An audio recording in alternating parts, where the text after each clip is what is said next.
petite vidéo parce que j'aimerais plusieurs sujets avec vous, notamment le thème de la dépression, le thème des médicaments, le thème d'une clinique de repos, le thème de reprendre sa vie de tous les jours. Donc ce qu'il faut savoir, c'est que la dépression, c'est vraiment une maladie très grave. Et malheureusement, il y a beaucoup de personnes, je crois il y a plus de...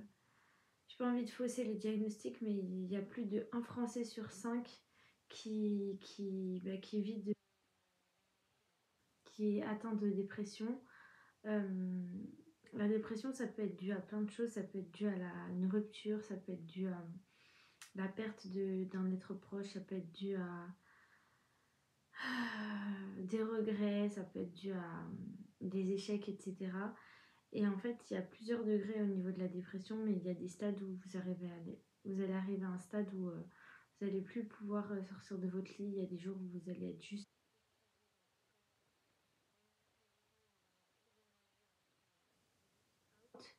Et, la dépression, vous restez dans votre lit, vous voulez rien faire, vous restez dans le noir, vous dormez, etc. Je vois beaucoup de personnes sur les réseaux sociaux, notamment des jeunes, qui disent que ils veulent dormir tout le temps parce que au moins quand ils dorment, ils n'ont pas leurs problèmes sur leur dos. Ils ressentent pas le poids de leurs problèmes, le poids du fardeau de leurs problèmes sur leur dos. Et que justement quand ils dorment, ils sont plus tristes. Et moi, ça m'est déjà arrivé d'arriver à ce stade-là où j'étais tellement triste que je passais ma vie entière à dormir parce qu'au moins quand je dormais, je ressentais rien. Donc c'est super triste et vraiment si vous passez par là, n'hésitez pas à en parler à des proches ou à un médecin, c'est très important. Ne minimisez pas ça parce que ça peut au début commencer et à la fin ça peut commencer par plus du tout se lever, avoir du mal à manger, avoir du mal à faire des choses quotidiennes de la vie, genre importantes, genre vous lavez les dents, c'est vraiment très important, donc voilà. Voilà ce qu'il en est pour la dépression. C'est quelque chose qui peut durer autant 1 mois que 1 an que 10 ans. Il y a des médicaments pour ça, il y a des psychothérapies pour ça. C'est important de vous renseigner. Moi, je sais que pour mon cas, j'ai eu plusieurs choses qui ont été mises en place, d'où des ateliers pour m'aider à aller mieux.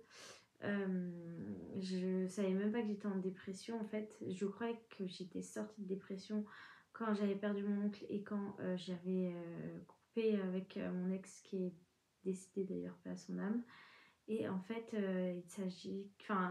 j'ai compris que j'étais en dépression euh, depuis tant d'années et que ça avait été par rapport à plein de choses qui m'étaient arrivées. Enfin bref, donc voilà. Et vous pouvez totalement avoir foi en Dieu et être en dépression. Ce n'est pas quelque chose de démoniaque ou je sais pas quoi. Non, c'est juste la vie. Après, l'avantage que vous avez, si comme moi vous croyez en Dieu, c'est que vous pouvez vous rappeler pour essayer d'aller mieux, tenir le coup et pas sombrer. Même si c'est difficile pour mon cas, là je suis en baisse de foi, donc si vous voulez prier pour moi, s'il vous plaît, ce serait très. Voilà, il y a des moments où je suis dans des phases up et des moments où je suis dans des phases où j'arrive pas à prier, j'arrive pas à passer du temps avec Dieu, même si je sais que Dieu est là. Je suis quelqu'un aussi qui me met énormément la pression. Je sais pas si vous aussi, mais faut toujours que je fasse quelque chose. Je suis tout le temps hyper active. Je fais tout le temps 2, 3 choses à la fois. Et du coup, parfois, mon corps, il lâche, il est juste KO. Et en fait, quand il est KO, je suis là en mode... mais là, je suis pas du tout productive. Toujours cette quête de productivité, plus fatigue. Et parfois, vous n'arrivez même pas à vous lever parce que vous avez trop poussé sur vos facultés, quoi. À faire en fait. Juste parce que parfois vous avez juste besoin de vous allonger et de rien faire. Et ça, la psychologue on l'avait dit, quelque chose de très compliqué par rapport à moi. J'ai vraiment du mal à lâcher prise et à rien faire. Vraiment c'est compliqué. Je suis toujours fourrée avec mon carnet pour écrire ou dessiner. D'ailleurs je voulais vous le montrer mais du coup il en a l'énergie de descendre. Vous le verrez à ma tête. Je suis un peu dans les vagues là. Mais voilà, et en ce qui concerne du coup ma foi, franchement ça m'a fait grave plaisir parce que quand je me suis retrouvée en clinique de repos, j'ai rencontré des personnes qui avaient la même foi que moi et des personnes qui connaissaient l'église où j'allais.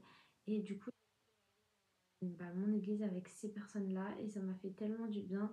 Et je me rappelle qu'on avait même instauré un cadre où parfois on allait dans les chambres de l'une des unes et des autres et on priait.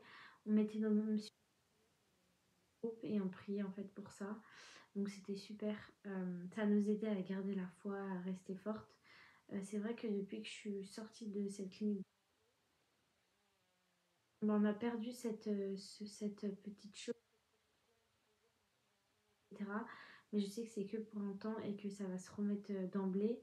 Ce qu'il faut savoir aussi, c'est que quand vous êtes en dépression ou que vous êtes fatigué psychologiquement, etc., mentalement et même physiquement, ça va se ressentir dans votre corps, mais ça va aussi se ressentir dans votre capacité à ne pas répondre aux personnes. Moi, je sais que, je sais pas si vous connaissez l'histoire des petites cuillères, en gros, il y a des personnes qui se réveillent qui ont 12 petites cuillères, alors manger ça leur prend 2 cuillères, se laver ça leur prend une, aller dehors ça leur prend 3, aller mettre de l'essence ça leur prend une. Bref, et en fait elles ont toute cette énergie, elles ont au moins 12 cuillères d'énergie par jour. Et il y a d'autres personnes qui en ont que 3, donc ça va être juste se lever, se laver et manger, et après elles arrivent à rien faire. Et ben moi je suis dans un stade où mes petites cuillères là, je suis pas à 12 par jour. Là, j'étais bien remontée avec la clinique de repos. Mais là, du coup, c'est en train de retomber. Après, il faut savoir qu'il fait chaud. Du coup, la chaleur, elle joue sur le corps. Je sais qu'en France, là, moi, je suis actuellement pas en France, mais je sais qu'en France, il fait super chaud. Et moi, du peu de chaleur que j'ai là où je suis, ça me met KO. Donc, je suis contente parce que je bronze, du coup. Mais il fait... la chaleur, ça fatigue. La chaleur, c'est épuisant, même si j'adore l'été, franchement c'est vraiment une de mes saisons préférées. J'aime l'eau, la plage, la rivière et tout. Bref, le soleil, bronzer clairement. C'est vrai que c'est une saison particulièrement dense. Donc voilà, et même au niveau des émotions, etc., c'est tout. Donc voilà, donc parfois vous allez malheureusement peut-être vous culpabiliser parce que vous allez vous dire ah mais là je voulais faire ci. Par exemple là c'est les vacances pour celles et ceux qui vont être en vacances en juillet ou en août ou même en juin ou en septembre, vous allez je sais pas prévoir d'aller à la plage ou aller à la montagne ou faire une randonnée et en fait votre corps est fatigué, vous arrivez à rien et en fait c'était le plus beau jour on va dire de la semaine, le jour le plus propice pour que vous puissiez aller vous promener. Vous vous dites mais purée mais c'est pas possible, je m'en veux, c'est le jour où j'étais censée bien profiter, là j'y arrive pas. Mais si vous forcez, en fait, votre corps il va lâcher. C'est-à-dire que vous allez partir faire cette randonnée ou faire cette chose et en fait vous allez même pas apprécier parce que vous allez être trop fatigué. Genre là, votre corps il va dire stop. Donc vous allez être fatigué, vous n'allez pas réussir à avancer, ça va être un calvaire. Il faut vraiment prendre le temps d'écouter son corps et je trouve que c'est important aussi d'avoir une alimentation assez saine. C'est pas facile, mais c'est possible. Moi, je déteste cuisiner, franchement, pour ceux et celles qui ne le savent pas, pour moi. Donc, du coup, quand je suis seule, j'ai du mal à me nourrir correctement. J'ai la flemme, en fait. Alors qu'il y a un moment où je faisais des plats vraiment healthy, enfin bon, bref, des plats sains, etc. Je prenais plaisir à les faire. Je faisais mes petits déjeuners, là, les pots ah, comment ça s'appelle? En gros, du truc blanc, là, du yaourt blanc, voilà, nature. Puis après, je mettais mes petits fruits dedans avec un petit peu de sucre. Et c'était bon, en fait. Ou parfois, je faisais des brunchs et tout le matin. Ce que je faisais aussi, c'est que parfois, le matin, quand j'avais la force, ben, je sortais, je faisais des tours dans le parc. Ça, c'est ce que j'ai vraiment fait beaucoup en clinique de repos. Dès que je me levais, c'est-à-dire après 8h30, entre 9h et allez, 10h, je faisais des tours dehors et où j'allais faire du sport et ça me faisait énormément de bien. Là, j'ai pas vraiment fait de sport depuis que je suis ici, mais j'ai donc voilà. Après, j'ai pas fait. Il y a un endroit que je veux absolument faire avant de partir, sauf que ça me demande énormément d'énergie d'y aller. C'est au moins presque 2 heures. Et d'habitude, je le fais, mais comme ça. Mais là, avec les médicaments, la chaleur, la fatigue et tout, je suis pas sûre de le faire et je me dis: «OK, bah, écoute, tu veux le faire, mais tu vas t'écouter. Si tu pars, tu retournes en France et tu l'as pas fait, c'est pas grave, ne te culpabilise pas». Parce que moi, de base, si je m'écoutais, c'est tous les jours je serais à la plage. Sauf que parfois, c'est compliqué en fait. Parfois, c'est lourd. Parfois, même, on y va et puis après, on n'a plus d'énergie, on ressent rien, on ressent un vide. Et je voudrais aussi revenir sur ça. Parfois, quand vous êtes dans la dépression, vous allez ressentir des moments de vide intense. C'est-à-dire que même si vous êtes dans un endroit qui vous plaît ou un endroit qui vous fait du bien en temps normal, qui vous ressource, bah, vous risquez de vous retrouver à cet endroit-là et d'être là comme ça, à rien ressentir et à vous demander mais qu'est-ce qui cloche chez vous en fait. Et c'est juste que bah, vous êtes juste épuisé en fait. Donc si vous êtes, vous passez là et vous êtes vraiment dans un cas d'épuisement intense, je vous encourage vraiment à arrêter, à stopper, à vous écouter et à surtout, au lieu de valoriser les actions que vous n'avez pas pu faire, c'est-à-dire oh là là, je devais faire une randonnée, je ne l'ai pas faite, ou oh là là, je devais aller voir telle personne pour régler tel truc et je ne l'ai pas fait, bah, faites plutôt la liste des choses pour lesquelles vous êtes reconnaissante et fière de vous, c'est-à-dire ah bah, ce matin j'avais pas d'énergie, mais j'ai quand même réussi à me lever, à me laver, à prendre soin de moi et à aller faire un tour dehors, même si c'était 5 minutes. N'allez pas au-dessus de vos capacités, mais vous, c'est très important. Je ne sais pas du tout pourquoi je parle de ça, mais peut-être qu'il y a des personnes qui ont besoin d'entendre ça. Euh, donc voilà. Et si vous en ressentez le besoin, vraiment, allez vous reposer dans une clinique de repos. Si vous avez besoin de savoir un peu plus, si vous avez, comment dire, ce que vous avez au niveau psychologique, si vous êtes en dépression, si vous avez des troubles psychiques, si vous êtes polaire, des choses comme ça. N'hésitez pas à aller voir des médecins exprès, ils sont là pour vous, ils sont là pour vous aider, ils sont absolument pas là pour vous juger. Et on est d'accord que moi je ne suis pas dans une secte, donc c'est-à-dire que là, l'église où je vais, si je leur dis que j'ai été voir un psychologue ou un psychiatre, ils vont me dire que c'est tant mieux pour moi. Et si j'ai des médicaments à prendre, ils vont absolument pas me dire de ne pas en prendre, ils vont me dire de le faire tout en gardant, en remettant ces choses à Dieu. Mais voilà, c'est Dieu qui a formé des médecins. Donc voilà, après, bien évidemment, Dieu peut faire des miracles et guérir et nous faire aller mieux. Et forcément, plus on va passer de temps avec lui, plus on va avoir de la force. Moins on va passer de temps avec lui, moins on va avoir de la force. Ça, c'est sûr et certain. Mais parfois, passer du temps avec Dieu, ça ne vous fait pas sortir de la dépression ou ces choses-là. Ça va vous aider, mais parfois, bah, les plans de Dieu, c'est que vous passiez par des médecins, etc., pour peut-être plus tard former ou aider des gens, les accompagner, qui souffriront de la même chose que vous. Ça ne veut pas dire que vous ne pouvez pas allier la prière à la prise de rendez-vous avec les médecins, etc. Mais pour moi, l'un ne va pas sans l'autre parce que bien évidemment, on croit en Dieu, mais bien évidemment, on est sur Terre, donc il faut être quand même assez réaliste. Ce n'est que mon avis, parenthèse fermée. Voilà, donc essayez aussi de vous entourer de belles choses, essayez aussi de vous entourer de l'entourage, ça joue beaucoup. Et n'oubliez pas, seul, moi je sais que j'avais beaucoup de mal quand j'étais en clinique à passer du temps seule. J'avais besoin tout le temps d'être constamment entourée.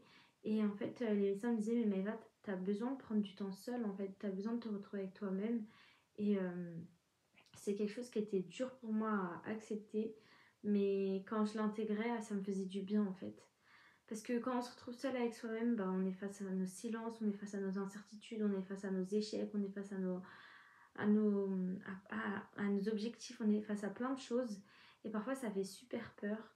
Mais ce qu'il faut savoir, c'est que vous n'êtes pas encore une fois tout seul, vous avez Dieu avec vous pour ceux qui croient en Dieu et pour ceux qui ne croient pas en Dieu, je vous encourage vraiment à le chercher. Euh, et vous avez vraiment vos proches, vous avez... et puis même vous devez croire en vous-même parce que si vous ne croyez pas en vous-même, il n'y a personne qui va le faire pour vous. Si vous restez là, vous appuyez sur votre sort, votre vie ne va pas s'améliorer. Il y aura forcément des hauts et des bas, des jours où vous serez plus énergique et plus productif que d'autres, des jours où vous allez vous sentir vraiment fier de vous parce que je sais pas, vous avez eu votre permis ou parce que vous avez réussi à acheter cette maison ou à investir dans un projet, etc. ou à rentrer dans une relation saine. Puis il y aura des jours où ça n'ira pas parce que vous êtes embrouillé avec quelqu'un que vous aimez, parce que vous vous sentez seul, parce que vous n'arrivez pas, votre voiture je sais pas, elle est en panne, votre pneu il a crevé, enfin tout et n'importe quoi. Mais c'est comme ça la vie, c'est fait de haut et de bas. Et le principal c'est de pouvoir apprendre à danser sous pour que l'arc-en-ciel puisse venir briller après en fait.